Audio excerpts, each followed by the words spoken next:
Okay, this student says there have been several talks recently where you've mentioned different types of love, love with a capital L. And she says, I get the impression that within human relationships, there is rarely, if any, direct communication between individuals who are pursuing love, or even between a person and their pursuit of some form of love, such as music or whatever they're drawn to. For example, if one person says to another person the words, I love you, it's not really clear to me who is the I doing this loving or the you who is receiving the love.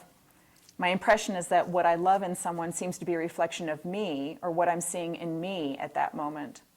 So is it that two individuals may think they are communicating directly with one another, but they're actually interacting directly with the source of love and life itself?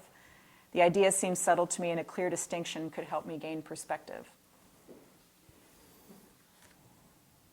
Too much thinking. Too much thinking.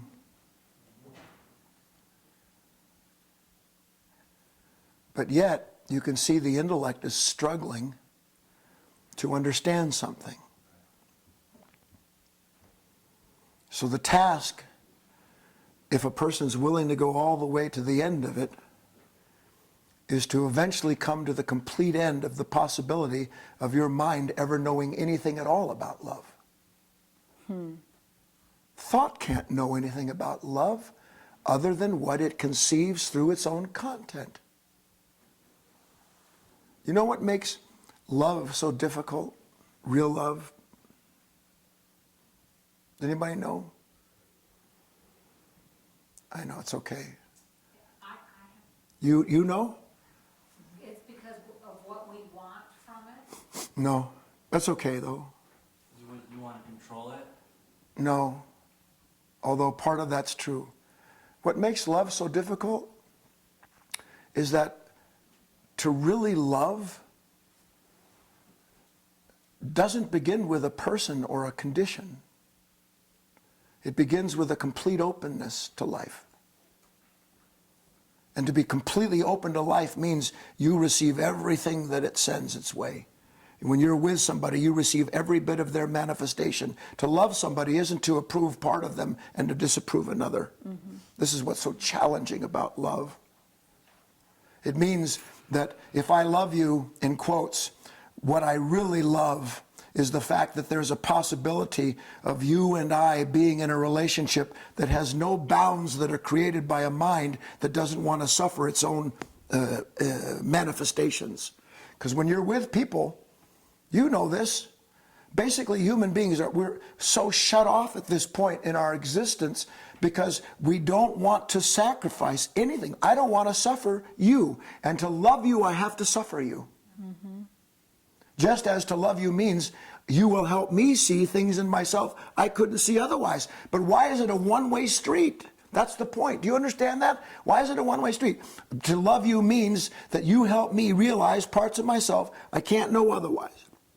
For you to love me, it's the same thing. And so what happens is there's a secret mitigator, a secret partner between the two. And the secret partner between the two is love itself, Christ itself, whatever word one gives it.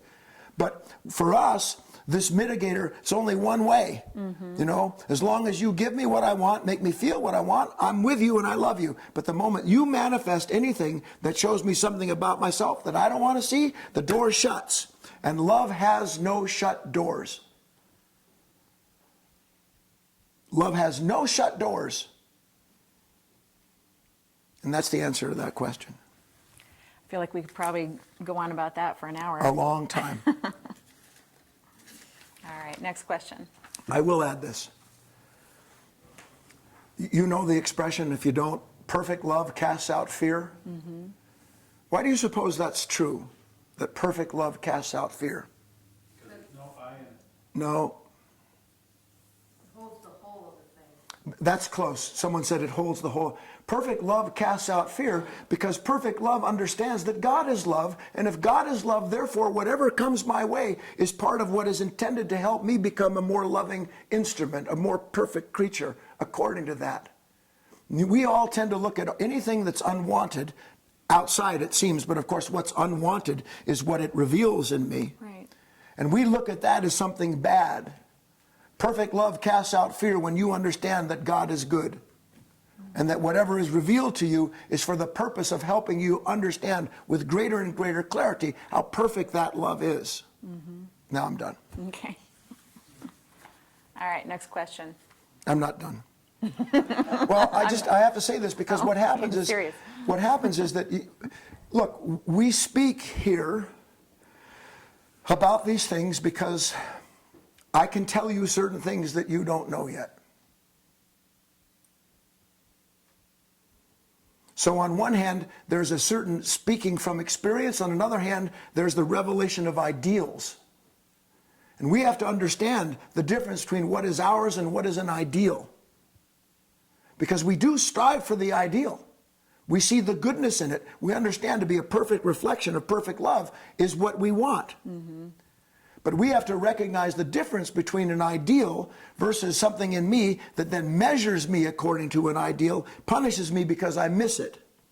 So you hold this aim in your heart. Love actually holds the aim for you. And you try as best you can to be as pure as you can to whatever it is that you're given to see. But then when you don't hit the mark, when you don't make it, love does not judge you and it does not punish you for this, which is also an action of love. It doesn't judge, it doesn't punish.